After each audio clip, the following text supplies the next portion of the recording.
autre chose, une France aux aspirations pompidoliennes. Qu'est-ce que vous voulez nous dire par là? Oui, vous vous souvenez de cette phrase de Georges Pompidou, arrêtez d'emmerder les Français. C'est-à-dire que pour comprendre 2026, pour partie, il faut regarder 1970. Donc bien sûr, il y a de l'extrémisme qui peut demeurer dans les rangs du RN, mais ça n'efface pas une demande politique qui, au fond, est assez simple à comprendre. C'est bon sens, réalisme et stabilité. Je ne vous dis pas que le RN, lui, répond à cette demande-là. Je vous dis que son électorat est en quête de ça, ce qui est quand même une vraie différence.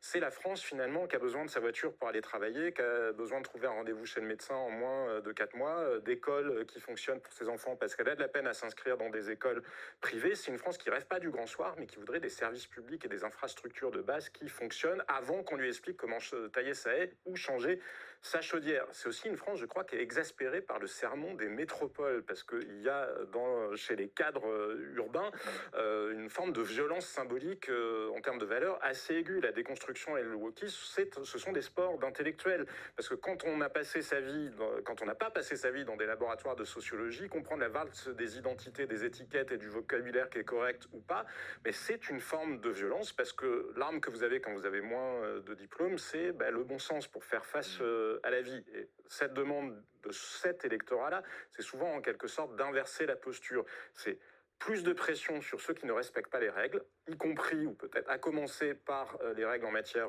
migratoire, moins de pression normative et fiscale sur les honnêtes gens ou les gens normaux. Si je reprends le discours de Marine Le Pen, il est quand même pas mal axé sur la protection, sur le social. Est-ce qu'elle traduit l'attente dont vous nous parlez ou est-ce que elle la loupe et est-ce que cette colère, elle se distingue de celle de la France insoumise, par exemple? Elle traduit sans doute assez pour arriver à être en tête dans les intentions de vote pour les sondages de présidentielles, assez, même très largement. Ça reste quand même, à mon sens, une forme de malentendu, ce qu'elle y voit, elle. Parce que contrairement à l'image d'un électorat accro aux aides publiques, le Rassemblement national, enfin l'électorat du Rassemblement national encore, est plutôt un électorat de libéraux qui s'ignorent. Il y a des études très intéressantes, notamment de l'IFOP, qui le montrent. 80%, par exemple, des électeurs du Rassemblement national disent ne pas aimer l'État-providence. Plus de la moitié des électeurs du Rassemblement national souhaitent que l'on dépense moins dans les services publics pour pouvoir enfin baisser les impôts. C'est pas tout à fait la même chose que quand Marine Le Pen dit « Ah oui, baisser le nombre de fonctionnaires, c'est un truc de droite ». 61% de ces électeurs considèrent que la politique d'Emmanuel Macron n'est pas assez libérale. Je pourrais continuer la liste, mais je pense que vous avez compris l'idée.